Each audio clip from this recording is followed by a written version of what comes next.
Hello friends, this is Shalini Srivastava. स्वागत है आपका टीचिंग लर्नर्स में। तो कैसे हैं आप लोग? उम्मीद है कि आपकी पढ़ाई चल रही होगी और आप अच्छे से पढ़ रहे होंगे। देखिए, हमने पहले वीडियो बनाया था, फिर से दोबारा से उसमें दिक्कत हो गया था। तो देखिए, निशान लगा हुआ है सारा। तो चलिए हम फिर से पढ़ लेते हैं, कोई दिक्कत नहीं है।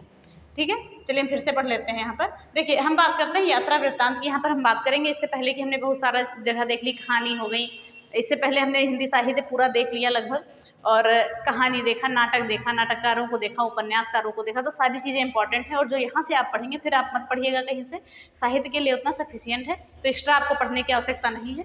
तो आज हम पढ़ेंगे यात्रा वृत्तांत। तो यात्रा वृत्तांत क्या होता है कि जब कोई कहीं घूमने जाता है, खासकर एक साहित्यकार जब कहीं पे घूमने जाता है तो चीज़ों को बारीकियों से देखता है और वहाँ की चीज़ें आकर वो अपना एक वृत्तांत के रूप में लिखता है, तो वो यात्रा वृत्तांत हो जाता है। ठीक है, तो यात्रा जैसे कि दो लोग घूमने गए, तो एक आदमी है जो एंजॉयमेंट के लिए घूमने गया और चला आया, और जो साहित्यकार की नज़र होती है वो हर चीज़ों पर होती है।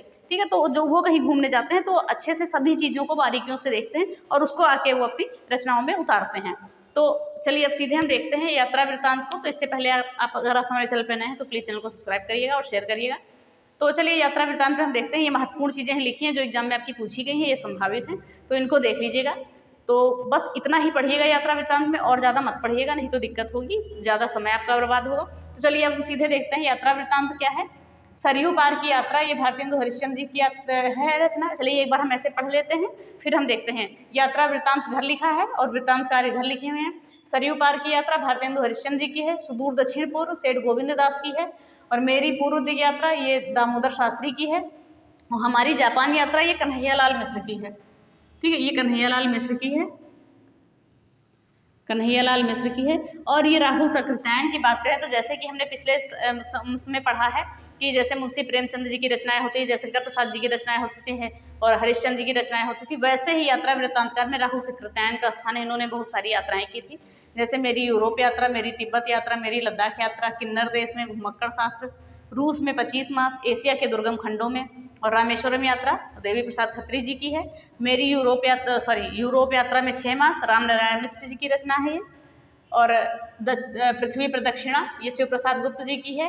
पैरों में पंख बांधकर राम वृक्ष बेनीपुरी, और लोहे की दीवार के दोनों ओर यशपाल अरे आयावर रहेगा याद ये की है। यात्रा चक्र धर्मवीर भारती, और आखिरी चट्टान तक मोहन राकेश कलकत्ता से पेकिंग ये भगवत शरण गुप्ता की है। और चीड़ों पर चांदनी निर्मल वर्मा की है। अप्रवासी की यात्राएं डॉक्टर नागेंद्र की है। अपोलो का रथ श्रीकांत वर्मा का है। और आंखों देखा पाकिस्तान किसका है? कमलेश्वर का है। तो चलिए अब हम सीधे आते हैं एक बार डिटेल में। तो जो ये आपकी सरयू पार की यात्रा है ये भारतेंदु हरिश्चंद्र जी की है, पहला यात्रा वृत्तांत है। अगर पूछा जाए आपको जैसे पहली कहानी कौन सी है, पहला नाटक कौन सा है, तो ऐसे ही पहला यात्रा वृत्तांत कौन सा है? सरयू पार की यात्रा। ये हरिश्चंद्र जी ने लिखी, नहीं कि हरिश्चंद्र जी कहाँ गए थे? सरयू पार गए थे। तो आप ऐसे भी रिलेट करके याद कर सकते हैं।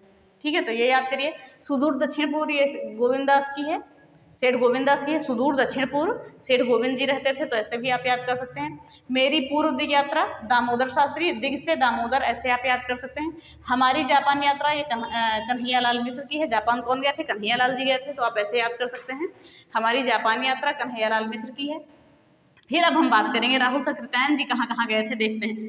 मेरी यूरोप यात्रा, मेरी तिब्बत यात्रा, मेरी लद्दाख यात्रा, किन्नर देश में घुमक्कड़ शास्त्र, रूस में 25 मास, और एशिया के दुर्गम खंडों में। तो आप ऐसे याद कर सकते हैं कि जो राहुल जी थे, ठीक है, राहुल जी थे वो एशिया के दुर्गम खंडों से निकलकर, ठीक है, राहुल जी जो थे एशिया के दुर्गम खंडों से निकलकर यूरोप गए, यूरोप से फिर वो तिब्बत आए, तिब्बत से फिर से लद्दाख आ गए, और लद्दाख में वो घूम रहे थे तो उन्होंने किन्नर देश में देखा, किन्नर देश गए और वहाँ पर 25 महीने रुके, रूस में 25 महीने रुके। तो ऐसे भी आप याद कर सकते हैं कोई भी कहानी बनाकर, जैसे कि राहुल जी एशिया के दुर्गम खंडों से कहाँ गए? पहले यूरोप गए, फिर तिब्बत आए, फिर कहाँ पर आ गए? लद्दाख में, फिर देखा उन्होंने किन्नर देश में थोड़ा घूमने लगे तो देखा किन्नर देश में उन्होंने फिर 25 मास वहीं पर गुजारे और वहीं पर है। तो ऐसे भी आप याद कर सकते हैं।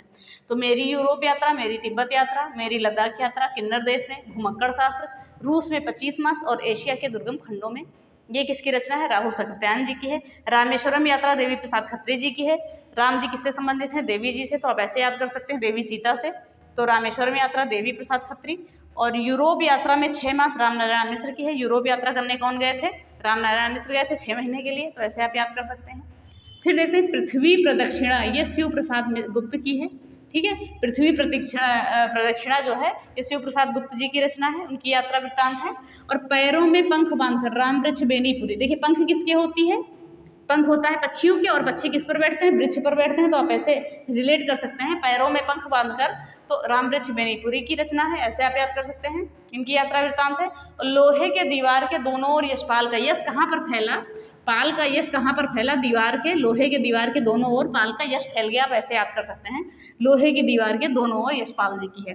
अरे यायावर रहेगा याद, यायावर मतलब क्या होता है, घूमने फिरने वाला। ये अज्ञेय जी की यात्रा वृत्तांत है, यानी कि सच्चिदानंद हीरानंद वात्स्यायन इनका पूरा नाम था, पूछा जाता है, तो ये याद रखिएगा। अरे यायावर रहेगा याद, तो इंपॉर्टेंट बनेगा ये।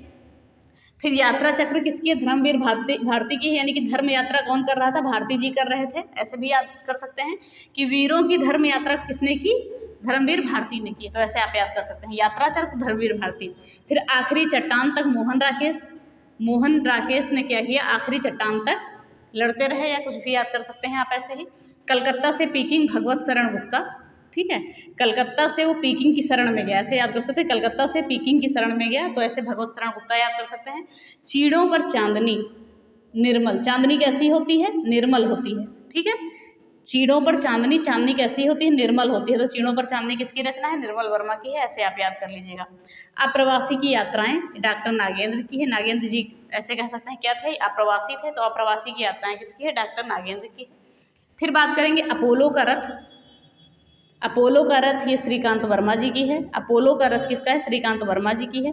आंखों देखा पाकिस्तान ये कमलेश्वर का है, कमलेश्वर ने क्या देखा था, आंखों से पाकिस्तान को देखा था, तो आप ऐसे याद कर लीजिए। तो ये एक बार और देख लेते हैं। पृथ्वी प्रदक्षिणा शिव प्रसाद गुप्ता जी की रचना है, और पैरों में पंख बांधकर राम वृक्ष बेनीपुरी की है।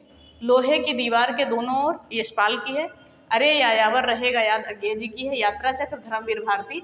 आखिरी चट्टान तक मोहन राकेश। कलकत्ता से पीकिंग भगवत शरण गुप्ता। चीड़ों पर चांदनी निर्मल वर्मा। अप्रवासी की यात्राएं डॉक्टर नागेंद्र। अपोलो का रथ श्रीकांत वर्मा। और आंखों देखा पाकिस्तान ये क्या हो गई आपकी कमलेश्वर की रचना। तो ये हो गया आपका यात्रा वृत्तांत। तो इससे पहले जानते हैं कि हमने सब कुछ खत्म कर दिया है साहित्य में, लगभग हम अब पुरस्कारों की वीडियो बची है, 1-2-3 वीडियो, और एक आपका संस्मरण, ये सारी चीज़ें बची हैं, तो उसको भी बता देंगे। बस आपका साहित्य खत्म हो जाएगा, फिर हम भाषा खंडों पर आ जाएंगे, फिर व्याकरण पे आएंगे, क्योंकि धीरे धीरे चलते रहेंगे, तो कोई वो नहीं है कि आपका सारी चीज़ें हम खत्म करवा देंगे। और अब तक का जितना भी हमने पढ़ा है सारी PDF आपकी टेलीग्राम पे पड़ गई है, तो आप ज्वाइन कर लीजिए Telegram channel teaching learners by Shalini Srivastava, और लिंक भी पड़ी हुई है डिस्क्रिप्शन में। तो जितना भी हमने यूपी जीके पढ़ाया है आपको जीके कैप्सूल में, और जितना भी हिंदी साहित्य पढ़ा है, पूरी PDF आपके टेलीग्राम पे नेम से पड़ गई है, कि आपको ढूंढने में भी दिक्कत नहीं होगी। आप फाइल में जाइएगा और देख लीजिएगा, नेम वाइज पड़ी हुई है PDF, तो अच्छे से लिखिएगा, या जो भी करना है PDF से पढ़ना है तो आप पढ़ सकते हैं। तो चलिए इसी के साथ ये वीडियो खत्म करते हैं, और वीडियो अगर पसंद आई है तो वीडियो को ज़्यादा से ज़्यादा लाइक करिए, शेयर करिए, और चैनल को सब्सक्राइब करें, और बेल आइकन दबाना ना भूलें। धन्यवाद, जय हिंद।